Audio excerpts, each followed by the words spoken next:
Bien, comenzamos con los 12 Césares. En esta oportunidad hablaremos sobre Julio César. Para comenzar debemos mencionar de dónde proviene el texto de los 12 Césares. Es un texto bastante conocido por los historiadores, además porque es un referente indiscutible de la historia romana, especialmente de la historia que viene después de la época republicana de Roma. Debemos mencionar además que este texto es escrito por Cayo Suetonio Tranquilo. Cayo Suetonio es un historiador del siglo I, en este caso de la era cristiana, y pues trabó amistad con Plinio el Joven. Además, Plinio recomendó a Suetonio, al emperador Trajano, para que pues pudiera acceder a los servicios que presentaba a Suetonio. Se le caracteriza especialmente en este texto de los 12 Césares por tener un estilo bastante escabroso, y de hecho por ello se le ha censurado en reiteradas ocasiones, además porque muestra una excesiva inclinación a oscurecer las figuras de los emperadores contrarios a su partido. Es una tendencia que incluso se podría observar en algunos historiadores, donde la subjetividad, o yo creo que en todos, se inmiscuye en los aspectos del relato.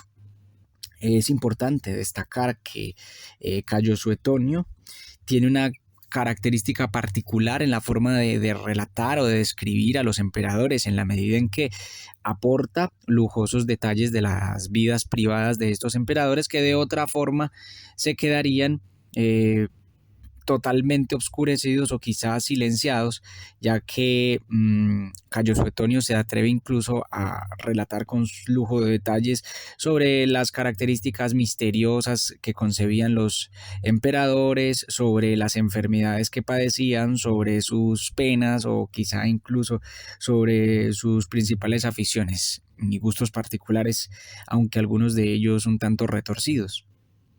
Cayo Suetonio también, aparte de las críticas que ha recibido, eh, hemos encontrado en otro tipo de textos que quizás sí hubo tal deseo de obscurecer a los emperadores contrarios a su partido. Es importante además destacar que de Suetonio nos llegan dos textos fundamentales, ya que otros de ellos se han perdido, que conocemos como los 12 Césares y los breves tratados sobre los retóricos. Estos textos fueron escritos después de que, al haber prestado servicios bajo el emperador Adriano y ocupar la dirección de los archivos, cae en desgracia por unas familiaridades especiales que tenía con la emperatriz. Entonces, al ser desposeído de su cargo y apartado de la corte, tuvo la ocasión de realizar estos textos. Solo nos han llegado hasta ahora esos dos. Suetonio entonces es una referencia indiscutible para ver y visualizar la forma en la cual se podía concebir a los emperadores de la época después de la caída de la República Romana.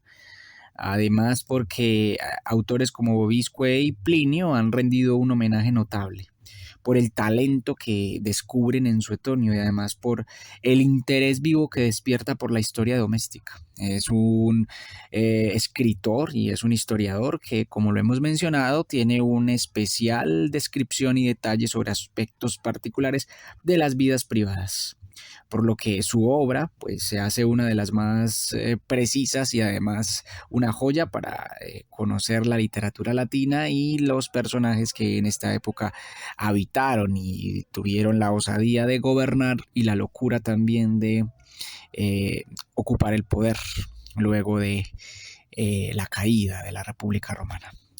Así que hoy entonces tenemos la ocasión de presentar a Cayo Julio César, el primero de los Césares, dentro de las referencias que nos aporta Suetonio Tranquilo. De Julio César podemos dar varias referencias interesantes, no solo de sus campañas políticas y militares, sino también de su personalidad. Debemos mencionar que Julio César eh, desde muy joven empezó su cantidad considerable de éxitos y de dignidades. Desde los 17 años fue nombrado flamindial y sacerdote de Júpiter, es decir, tuvo la posibilidad de participar de los oficios religiosos, especialmente en este caso al servicio de Júpiter. Desde los 16 años ya había fallecido su padre. Entonces Julio César comenzó una carrera desde muy corta edad sin el apoyo de su principal representante. Desde muy joven tomó por esposa a Cornelia, que era hija de Sina, y despreció a Cosutra, que era la mujer con la cual estaba desposado desde la niñez. De allí, de César y Cornelia, nació Julia. Sila no consiguió que César la repudiase, por lo que despojóle del sacerdocio. Le quitó también los bienes de su esposa y la herencia de su casa, y lamentablemente le persiguió de tal forma que hubo de ocultarse el pobre Julio César.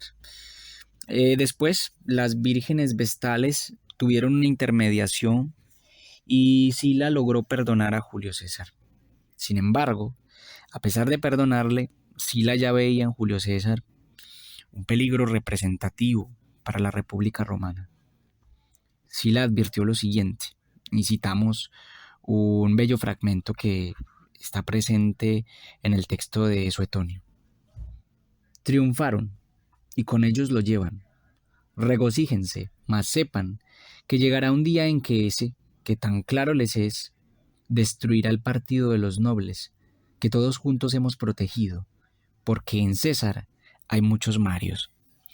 A pesar de que Julio César había combatido en la guerra civil para Sila, incluso pues en el partido de los optimates, se veían y se verán en adelante bastantes recelos con Julio César.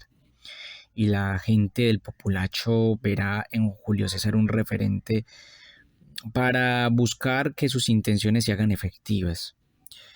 Recordemos que Cayo Mario fue desterrado por Sila, ya que en esta guerra civil Sila representaba la facción de los optimates, el partido de los nobles, el partido de la aristocracia romana, mientras que Mario representaba los intereses de las personas más relacionadas con los ambientes populares. Mario logró desterrar por un momento, por una época a Sila, pero pues Sila después logró reunir un ejército y destruir a Mario, a tal punto de que lo destierra, y todos los partidarios de Mario en Roma fueron traspasados y asesinados, por lo que generó una represión muy violenta. Todos, incluso Sila, pues advertían que era un peligro, que podía representar Julio César un peligro. Guardaos de ese joven de cinturón rojo. Cicerón, al respecto de sus modales femeninos, de los modales de Julio César, sin embargo, declaraba lo siguiente: veo claramente miras tiránicas en todos sus proyectos y actos, pero cuando contemplo sus cabellos tan artísticamente peinados, cuando le veo rascarse la cabeza con la punta del dedo, que era una costumbre muy a menudo censurada entre la gente elegante de Roma, no puedo creer que medite el terrible designio de derribar a la República. ¿Qué queréis? Me engañó su cinturón. Julio César, al parecer, solía llevar el cinturón flojo, y esto también era un símbolo de feminidad. También más adelante Suetonio nos hablará de Julio César y nos dirá que era concebido como el hombre de todas las mujeres y la mujer de todos los hombres en Roma. Esto pues entonces ya declara su carácter un poco también femenino y sus relaciones bisexuales. Julio César también es reconocido porque en sus inicios militares, cuando se entrenó en armas en Asia, a través de Termo, fue enviado a Bitinia. Allí se detuvo en la casa de Naómedes y allí se corre el rumor que se prostituyó a él. Ese hecho se le reprochó durante toda su vida. También Julio César sirvió en Cilicia bajo el servicio de Servilio y Saurcio. Poco tiempo duró allí, retornó a Roma al saber de la muerte de Sila, pues ya podía restituir todo aquello que lamentablemente había perdido, a pesar de que Sila, como habíamos mencionado, ya le había perdonado por intercesión de las vírgenes vestales y también pues por eh, una serie de allegados que habían intercedido.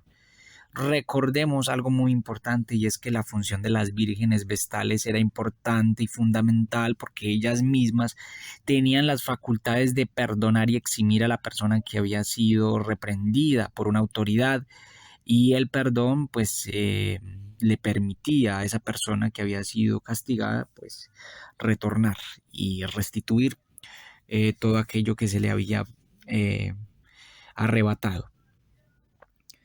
Entonces, nuevamente después de que llega, tuvo que retirarse a Rodas porque debía ponerse a salvo de sus enemigos. Lépido había concitado nuevas turbulencias en Roma y también estaba interesado en escuchar al maestro Apolonio Molón, un maestro muy importante de la época en Rodas.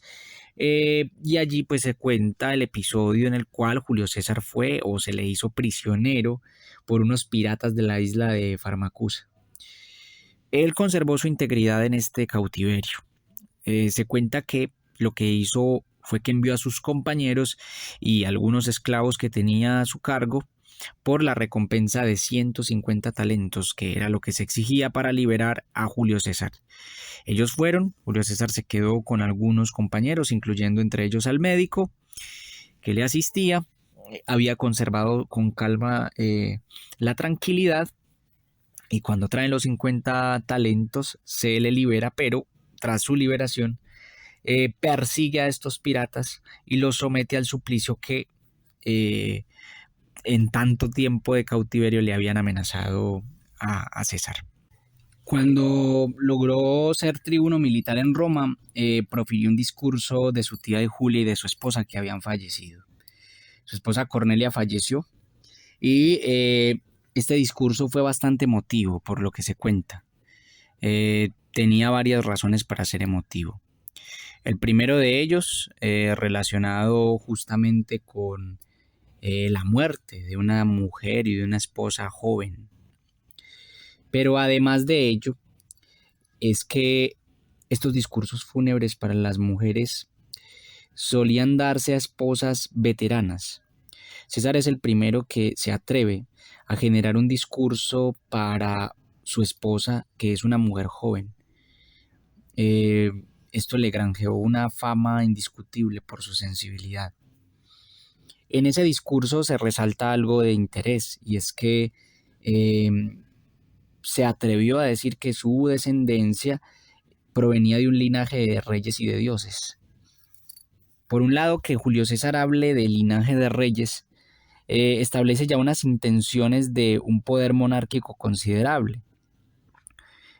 Así como a la antigua sus familiares provenieron de los reyes de las primeras monarquías, él también tenía esa intención de instaurar un legado familiar a través de su cabeza, en el cual gobernara por completo y detentara absolutamente el poder de Roma.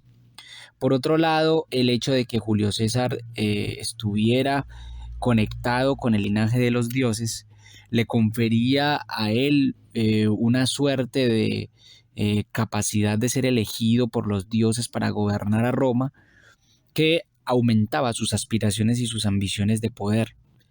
Recordemos que César en cada elemento que le sucedían veía una señal para aumentar su poder, no solo en esta relación con su familia, sino incluso en su enfermedad, la epilepsia, la cual era considerada en la época sagrada como una enfermedad de los dioses, y él también allí veía señales divinas.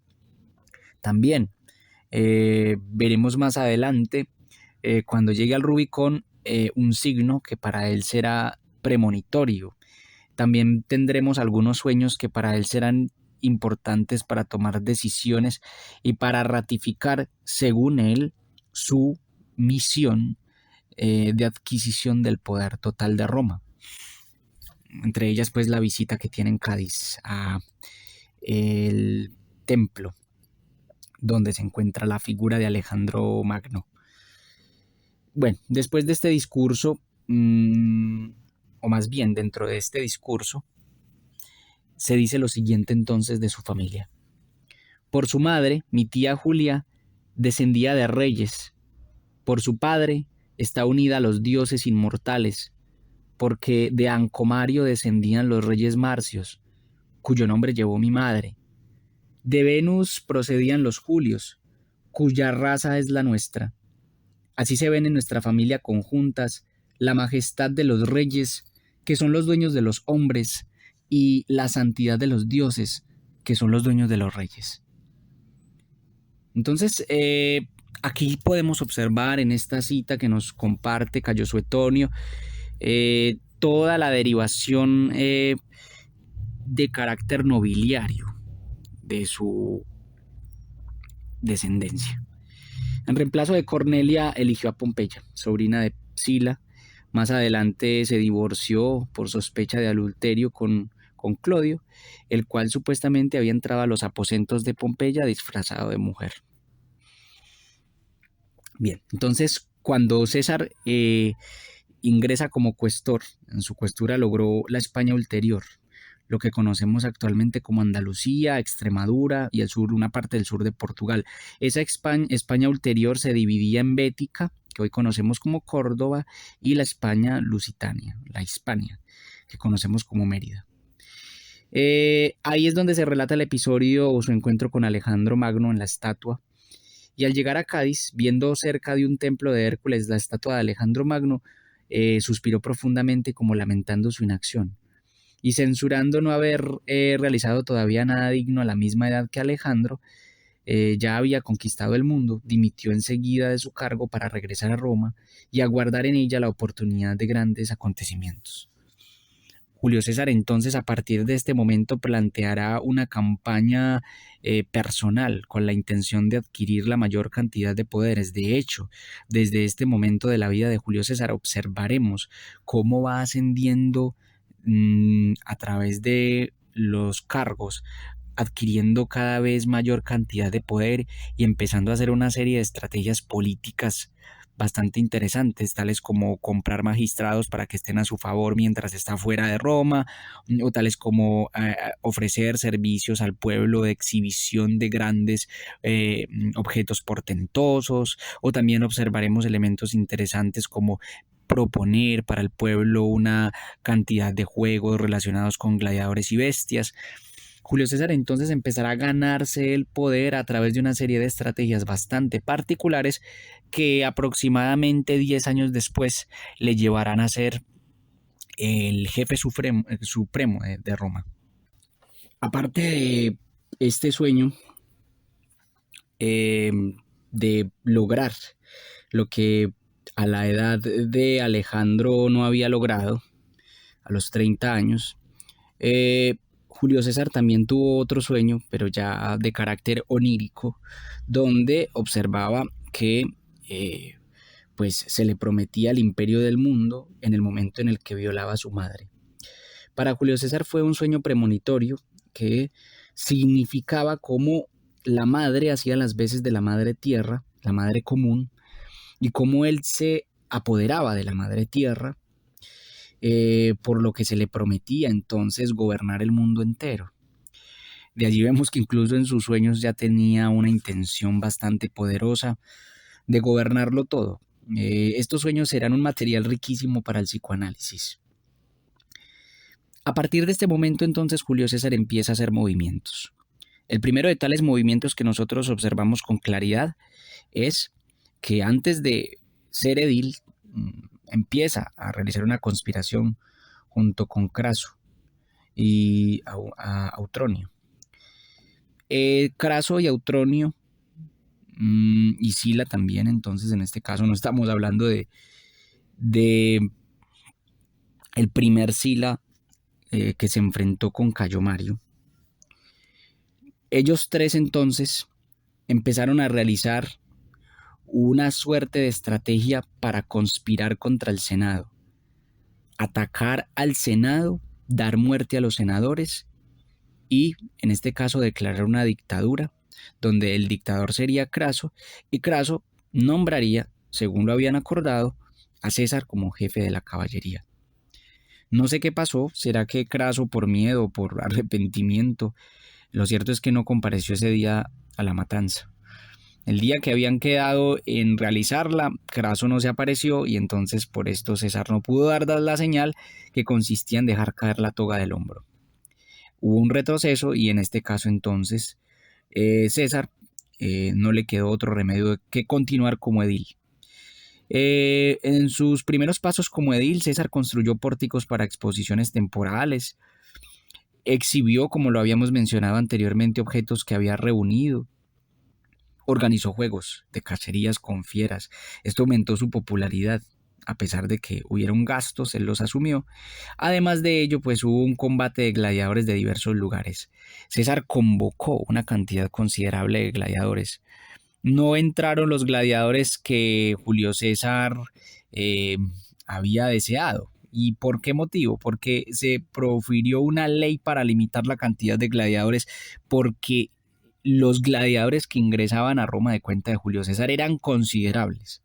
Incluso se empezó a temer por esta cantidad de jugadores que estaban ingresando. Además eran jugadores expertos en asesinato.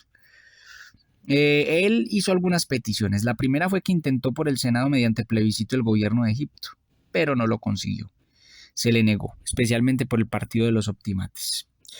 Él en este caso reconstruyó los monumentos de Cayo Mario que Sila había destruido, como en un intento de represalia al partido de los optimates por haberle negado el gobierno de Egipto. Luego de ese gobierno como edil, fue declarado Pontifex Maximus y bueno, el Pontifex Maximus tenía una suerte de poderes considerables, especialmente religiosos en Roma. Hoy tenemos esa figura del Pontifex Maximus trasladada de esta institucionalidad romana a la institucionalidad católica. El máximo pontífice no daba cuenta ni al Senado ni al pueblo de sus asuntos, así lo dice Dionisio de Halicarnaso, y además él tenía la facultad de juzgar todas las cosas sagradas. En las solemnidades públicas esta figura no podía faltar, de lo contrario no podían realizarse estas solemnidades. Como pontífice máximo tuvo que enfrentarse contra adversarios experimentados y adversarios avesados, además de ello, pues ya de una edad avanzada, por lo que Julio César tuvo que hacer unas inversiones considerables para poder ganar y ello le granjearon unas deudas considerables. Pero bueno, gracias a estos procedimientos logró vencer a sus competidores experimentados. Más adelante entonces, al haber conseguido este máximo título, el Pontifex Maximus, también logró ser pretor. El pretor tenía unas características particulares, se elegía por comicios y en las centurias con las mismas solemnidades de los cónsules. Precedían las asambleas del pueblo y también daban juegos públicos y también nombraban jueces. Era un cargo bastante importante para César. Por esta época se da la conjuración de Catilina. Recordemos que esta conjura política fraguada por Lucio Sergio Catilina tenía la intención de tomar el poder en la República Romana. Esto se dio para la época del año 63 a.C. y la intención era tomar la República por la vía militar. César también fue inculpado de esta conjuración, especialmente por Vetio y Novio. Sin embargo, Julio César apeló al testimonio de Marco Tulio Cicerón, quien testimonió a favor de César y en esa medida fueron castigados estos dos hombres que intentaron inculpar a Julio César, además porque Julio César era pretor y pues eso les granjeaba un castigo mayor en la medida en que se intentaban acomodar a una conspiración contra un funcionario de mayor dignidad que ellos. César descubrió entonces para la época la conjuración de Catilina también. ¿Cuáles fueron los argumentos que dio Marco Tulio Cicerón para apoyar a Julio César? Pues uno de ellos fue que Julio César ya había dado algunas pruebas cuando se enteró de esta conjuración para que se fuera advertido a los senadores de lo que estaba sucediendo. Y por esto mismo entonces fue eximido de las acusaciones que se le estaban llevando a cabo. César no propuso la muerte de los culpables de esta conjuración de Catilina, sino que les dio o propuso otra suerte de exención, la cual principalmente era que se les enajenaran sus bienes y que se les acompañara hasta la ciudad. Aterró a toda la gente que se oponía a este tipo de castigo por uno peor, es decir, por asesinar a los culpables, y les advirtió que ellos serían los responsables del odio del pueblo si se atrevían a asesinar a las personas que habían conjurado, pues especialmente a Lucio Sergio Catilina y sus acompañantes para conjurar contra la República. Iba a triunfar César, pero lamentablemente el discurso de Catón fue influyente. César siguió persistiendo y tanta fue su persistencia que fue amenazado de muerte. Esto le hizo abstenerse de ir al Senado, cuenta pues Cayo Suetonio, por todo el año, por todo el resto del año. Plutarco sí cuenta un episodio donde César efectivamente asistió, por lo que entonces encontramos una contrastación a la versión de Suetonio. Más adelante fue retirado de su pretura. Se recomendaba que cuando una persona fuera retirada de su pretura permaneciera tranquilo en la casa, así tal cual lo hizo César. Los simpatizantes de Julio César fueron hasta allá para intentar convencerle de que permitiera que ellos fueran al Senado junto con él para restablecer por la fuerza su cargo como pretor. Sin embargo, Julio César se abstuvo de incitar al restablecimiento de sus funciones por la fuerza. Esto hizo que fuera elogiado y que se le restablecieran sus funciones.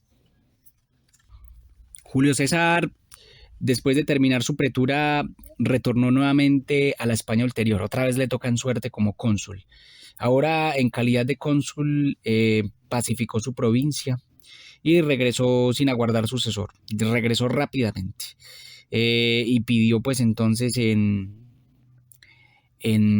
España, en Roma, el consulado junto con el triunfo. Antes de llegar entonces a Roma, se le habló de una ley en la cual efectivamente no podía reclamar el triunfo y el consulado juntamente después de haber llegado de Hispania, puesto que no entraba en calidad de ciudadano. Entonces, para no quedar excluido del consulado, Julio César decide desistir del triunfo. Como participante para llegar a ser cónsul, recordemos que entonces en esta medida debemos aclarar que primero fue pretor, después pasa a España o a la Hispania ulterior y de allí pasa directamente a participar en Roma como cónsul. En este momento se realiza una campaña en la cual Julio César está compitiendo. Julio César había pactado con Lucello para comprar votos. Era ilegal hacerlo, pero era admitido y tolerable para la época. Lo mismo entonces hace el Senado, pero no apoyando a César, sino apoyando a Bíbulo.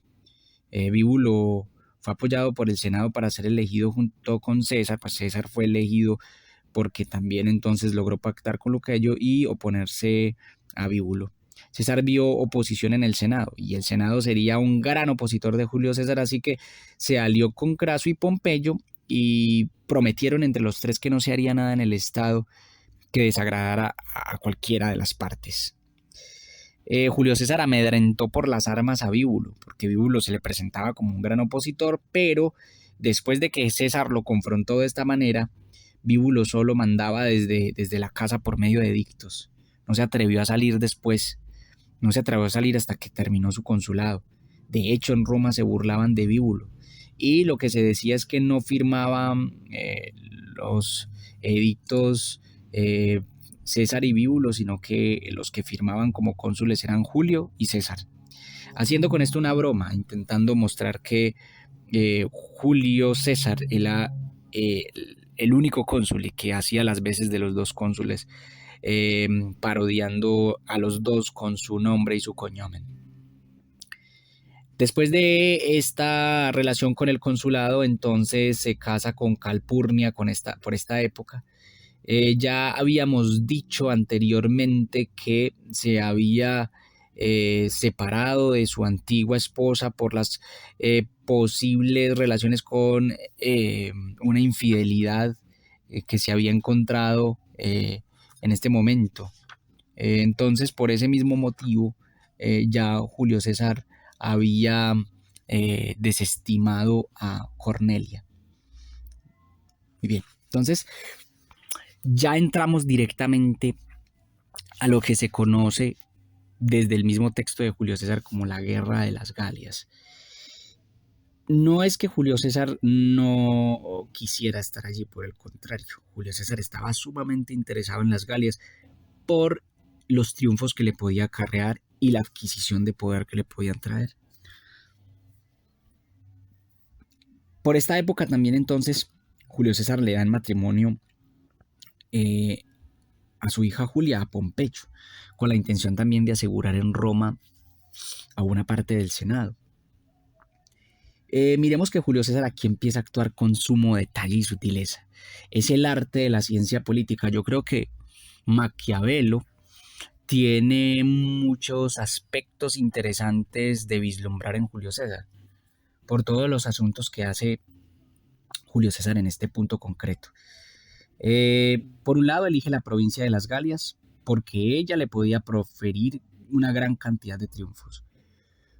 Por otro lado, entonces, mientras César estaba fuera de Roma, tenía que mantener el apoyo indiscutible de los principales funcionarios de Roma para César, por lo que se las ideó para que los magistrados que cada año aparecían en Roma estuvieran a su favor, y no podía subir otro magistrado si no estaba a favor de Julio César.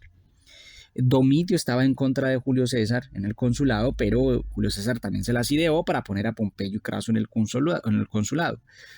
Eh, en los aspectos tácticos de la guerra también fue un buen general. En las Galias puso otra legión en la Galia Transalpina, a pesar de que estuvo en la Galia Cisalpina, y allí adiestró a estos soldados. Tuvo la posibilidad de atacar pueblos de manera indistinta. No se fijó si eran aliados o opositores. Los atacó a todos por igual con la intención de lograr triunfos considerables. En las Galias estuvo durante 9 años. Esto le permitió acumular una cantidad considerable de efectivos, no solo porque la legión se puso a su favor, porque ya había estado a sus servicios pues durante todos estos años cuando Julio César decide retornar a Roma, sino además porque pues Julio César había adquirido una gran cantidad de territorios que anteriormente Roma no se había atrevido a pasar. Recordemos que había una guerra entre las Galias y Roma, habían unas tensiones fuertes allí. Julio César logra solucionar esta guerra, pero aparte de solucionar esta disputa que se tenía con las Galias, con estas tribus que existían en este momento, se atreve a ir más allá del Rin y pelear con las tribus germanas, y también se atreve a cruzar el mar e ir hasta las Britanias y pelear con las tribus británicas y los celtas, los que se encontraban allí en ese momento. Esto era ir más allá de los límites considerables, e incluso muchos de los dirigentes, no solo del Senado, sino pues también todos estos grandes cónsules, ya veían el poder considerable que Julio César estaba adquiriendo, y por lo tanto estaban desde hace mucho tiempo interesados, después de que Julio César había terminado la guerra, en que César retornara y se le fuera quitado el ejército o las legiones que estaban a cargo de César. Pero esto fue bastante difícil ya después del tiempo, porque Julio César en Roma también tenía muchos acreedores. Julio César había hecho muchos préstamos, había dotado a muchos senadores y a importantes jefes políticos, les había hecho préstamos sin intereses, y esto les había adquirido a muchos de los grandes dirigentes cantidad de deudas con Julio César, por lo que estos dirigentes se sentían en deuda con él y siempre le estuvieron apoyando. Así que Julio César supo ganarse la confianza de muchos, no solo por la vía de la deuda, sino también por la vía de regalos, ofrecimientos, una cantidad considerable de cosas que hizo. con los esclavos era dispendioso. A los principales generales que le permitían ganar batallas les daba considerable cantidad de esclavos. Eh, en este caso endeudaba, como lo habíamos mencionado, a los senadores y jóvenes y no les cobraba intereses. Mejoraba las provincias romanas, cantidad considerable de provincias se vieron beneficiadas por los regalos y los adornos que Julio César enviaba, no solo a estas provincias, sino que enviaba regalos a todos los reyes de la tierra, a los que encontraba cercanos, para ofrecerles. Y esto no lo hacía con la aprobación del Senado ni con la aprobación de ninguna otra entidad política, sino desde su propia voluntad. César ya desde las Galias se estaba comportando como un gran dirigente político que tenía la intención de adquirir la cara principal de Roma por encima de las decisiones que tomara el Senado. En esta medida, entonces, podemos ver unas empresas que Julio César realiza en Roma y que son considerables y dignas de mención. La primera es que redujo la Galia a una provincia, la organizó de tal manera en que la constituyó como una provincia y cerca de 40 millones de sestercios eran el tributo anual que César lograba recoger. Fue el primero en que se atrevió a generar una obra de ingeniería con sus soldados.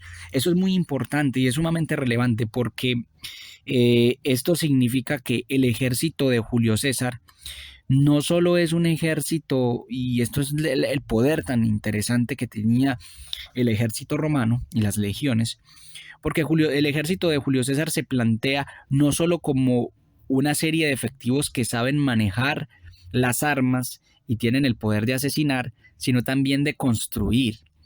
Principalmente los soldados romanos eran constructores y esto les confiere y les permite avanzar de una manera muy especial dentro de los diferentes territorios en los cuales tienen pretensiones. ¿Por qué? No solo porque, por ejemplo, en el caso del Rin, se atreven a crear un puente para cruzarlo y acabar con los germanos, bueno, con parte de esas tribus, sino además porque en los lugares que iban conquistando también se dejaban algunas obras. Por eso podemos observar que los caminos de Roma son tan bien hechos, tan bien fabricados. Roma tiene una especialidad considerable en las construcciones públicas, en las obras públicas, y las valorará considerablemente, no solo fuera de lo que conocemos como la ciudad donde todos llegan a Urbe Condita, sino en todas las diferentes provincias. La construcción de cloacas, la construcción de alcantarillas, la construcción del arco de medio punto, bueno, una gran cantidad de obras de arquitectura. Entonces, se atrevió a atacar a los germanos al otro lado del río, consiguió victorias a favor de Roma, atacó a los bretones, fue más allá del mar, cruzó hasta Gran Bretaña y en este momento pues eran desconocidos y ya había obtenido entonces este pueblo, pidió dinero y rehenes en Bretaña. Aunque, pues bueno, debemos mencionar 3 reveses que tuvo Julio César. El primero fue una flota perdida por una tormenta que tuvo en Britania. El segundo fue una legión derrotada en la Galia. Y el tercero fue una emboscada donde murieron Titulio y Anunculecho. Ellos dos perdieron la vida, grandes importantes generales del ejército de Julio César, pero sin embargo, a pesar de estos 3 reveses, Julio César llegó con mayor cantidad de poder y exitoso. Debemos mencionar que en Roma había una serie de turbulencias cuando se enteraron de pues, todas estas victorias que tenía Julio César y la cantidad de poder acumulado que estaba adquiriendo César. De hecho, el cónsul Marcelo, observando los avances de César, profirió un edicto para sacar a César de las Galias, porque por un lado ya había terminado la guerra y por otro lado pues estaba adquiriendo una cantidad de poder. César le opuso algunos tribunos y pues puso a Servio Sulpicio, que era otro cónsul, para hacerle oposición a Marcelo. Amenazó por la fuerza a los senadores y tocaban a sus partidarios, porque pues estaban intentando quitarle ya el poder que tenía Julio César en las Galias. Y ahí es cuando entonces se da el pretexto de la guerra civil. ¿Para qué? Para Julio César ingresar con sus ejércitos, porque ya son sus ejércitos, ya están a sus servicios, hacia Roma, desde el límite de su provincia, que es el Rubicón, hacia Roma.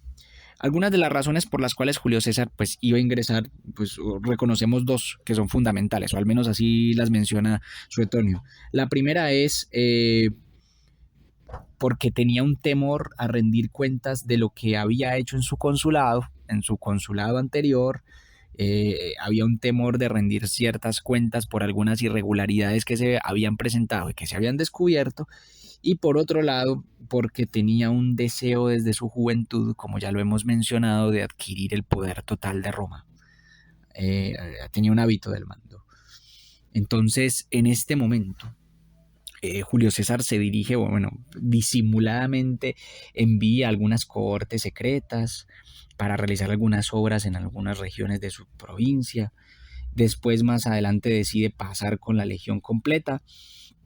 Se extravía por unos días hasta llegar al Rubicón. Allí en el Rubicón piensa si lo más conveniente es cruzar, porque sabe que si cruza, la única forma de resolver el problema es a través de las armas. Y así se lo dice a sus soldados. Para él, la prueba reina de que debe cruzar el Rubicón es un prodigio.